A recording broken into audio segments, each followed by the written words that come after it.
Hello everyone, CC Bricks, and today I'm doing a review on the LEGO Home Alone house.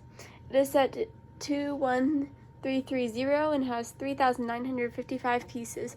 I will be doing a tour and review of my personal thoughts. This set has 5 minifigures. It has the neighbor, Old Man Marley, Kevin's mom, Kevin McAllister, Harry, and Marv. If we clear some space here, the fronts of the house all open up to show the inside.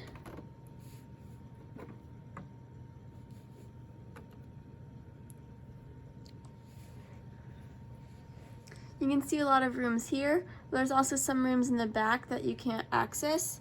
So because of this, you can take the roof off. The tree house is connected to it on a rope. Now we have easy access to the inside.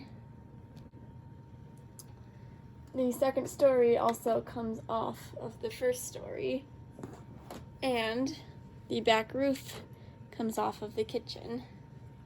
We'll start with a tour of the inside. When you open up the door, there is a welcoming mat, flower pot, some stairs to the upstairs. I'll explain what this knob is later. Then to the left is the living room. And if you turn this knob on the side, it turns the train with the Michael Jordan cutout. There's also some stockings above the fireplace, a wreath, and a Christmas tree with 2 turtle doves on it as a nod to Home Alone 2. There's also a mini scale model of the Home Alone house under the Christmas tree, along with some presents, some toy cars, some ornaments that's part of the trap. There's also a seat there where Kevin can enjoy his ice cream sundae. Over past the entrance and go to the right is the dining room. There is a tower that reads 9 o'clock because that's when the robbers come. A bowl of mac and cheese that Kevin never gets the chance to eat in the movie. Some candles, a wreath, and a record player with a statue on it. And when you turn the same knob as the Michael Jordan one, it also turns. And they both turn at the same time because they're all connected underneath with gears. There's also a fan in the corner that sprays the robbers with feathers as one of the traps.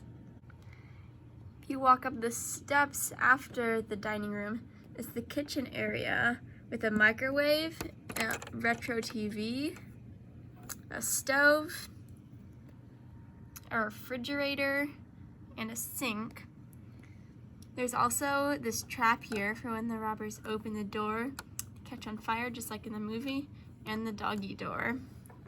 Here is the laundry hamper with an iron in it. So when you turn this knob here, the iron falls into the basement.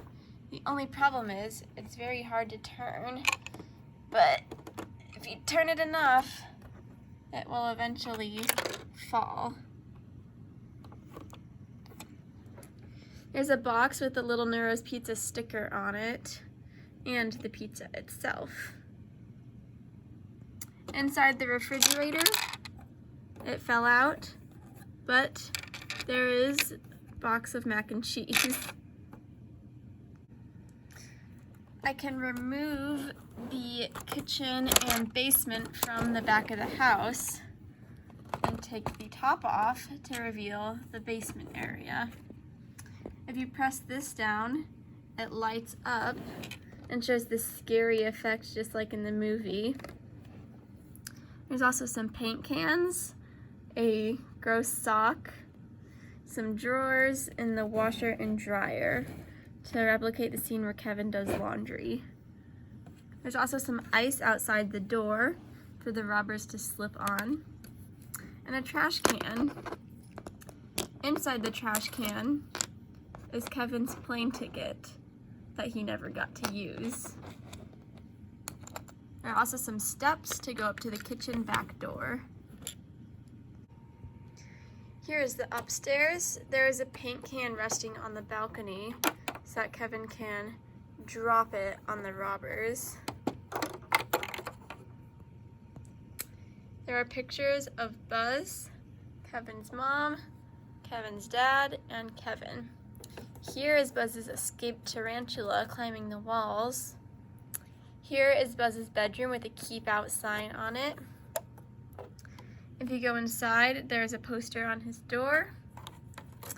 And if you open the front, you can see his secret little vault here with a little heart inside.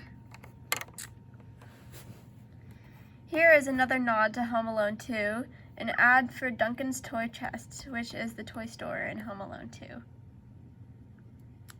There is his fake BB gun and his blankets, which are half flipped up, some dynamite, a motorbike helmet, money, and his tarantula cage.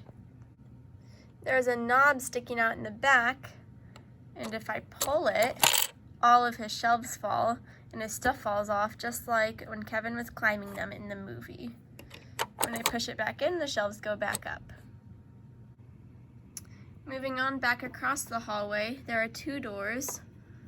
One door goes to the bathroom, which you can see better when I open up the front. Here is the toothbrush that Kevin stole from the grocery store by accident, and a little step stool, toilet, and plant. Moving on over to the side, through the other door is the parents' bedroom with the clock that says 12 because it broke in the middle of the night. The cover is just a little bit turned. Some popcorn for when Kevin jumps on the bed. A lamp and a little fireplace in the corner. Then, moving back, there's stairs to the third floor. To view the third floor, we need to lift the roof up. We can see the pull-out couch bed that Kevin sleeps on when he gets in trouble, some Coke, a little lamp, and Kevin's battle plan, just like in the movie. It's very detailed. There's also a random gumball machine because it's an attic, and a spider web along with a box. And there are the steps to get up to the attic. The front of the house has bushes decorated with lights and also reads on the lights here and on the door. If you turn it to the back, you can see the window. Here attaches the zip line for the tree house, which is Kevin's escape from the attic.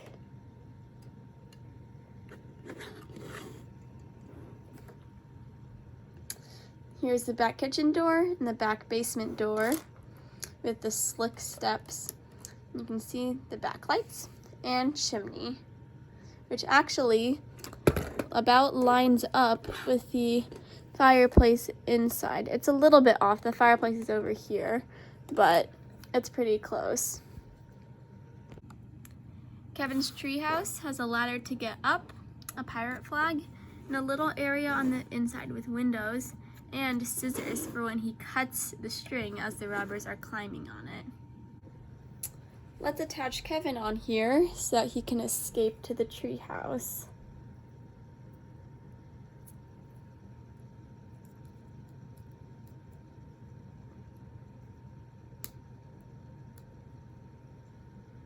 Gotta pull the string tight.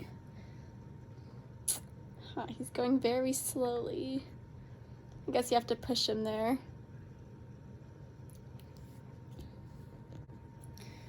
We can also get all of Kevin's winter gear on so that he can go sledding down his stairs to the outside. That's the knob I said I would explain later. So you put his scarf and hat on and get his sled ready. Now, when we take the top stories off, and here are these little slopes to get him in the right direction. And then the knob in the back will push his sled forward. So let's see if it works. There! He went all the way out. So that is what that knob is for. Here's the robber's van disguised as a plumbing and heating van to explain why they sit outside of houses for so long. The roof comes off, and on the inside, a police helmet for Harry to disguise himself.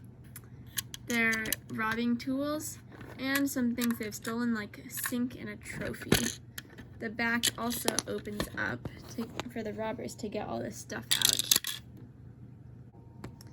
Now I'll be going through each of the minifigures in detail, starting with Kevin himself. Here he is in his winter gear, but you can take his scarf and hat off and replace it with a hairpiece. He has bendable short legs, so medium legs, and just a plain sweater design with printing on the back and front. The back side of his face reveals a screaming face. The next figure is Kevin's mom. She has red hair that is used for Molly Weasley. She has just a plain, more fancy business-like shirt and pants the same color. She has a little bit of a printing on the back. And the other side of her face reveals her screaming when she realizes that Kevin is not on her flight. Next is Old Man Marley, the neighbor, with his snow shovel. He has just a very plain black coat, a little bit of printing on the back. He has no backside to his face, but you can take his head out of his beard if you want to see what his normal face print looks like. Next up is Harry. He has the same length legs as Kevin, medium, but they're bendy, short. He has a undershirt and a coat on, detailed with buttons, and a little bit of printing on the back. He's very detailed and has a golden tooth, along with just some wrinkles and some angry eyes. No back printing since he has a hat on, it wouldn't be able to hide it. And last is Marv. He just has a plain shirt and coat, a little bit of printing on the back, and also some stripes. Pants the same color.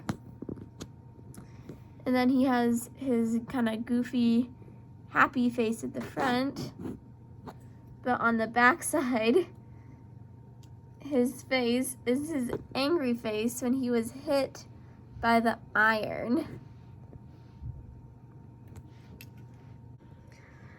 I love this set. The designers really included every little detail in it, with the toothbrush he stole to the mac and cheese he brought grocery shopping to the shelves falling, the tarantula, like every trap. It's so full of details, and they've managed to keep the house also looking really nice and neat, just like the one in the movie.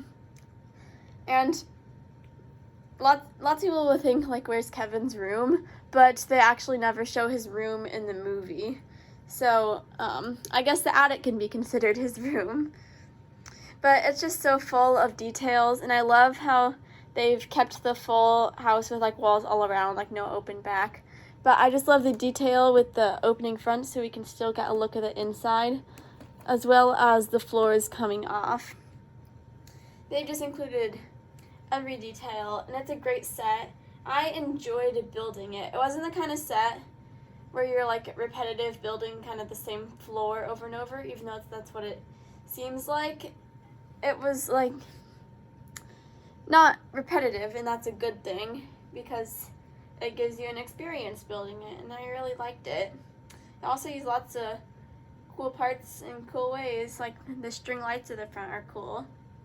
So yes, I would definitely give this set 5 out of 5 stars because it's just amazing, so packed of details.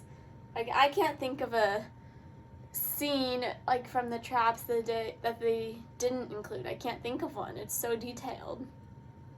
So yeah, this is my first video of 2022. Thanks for watching.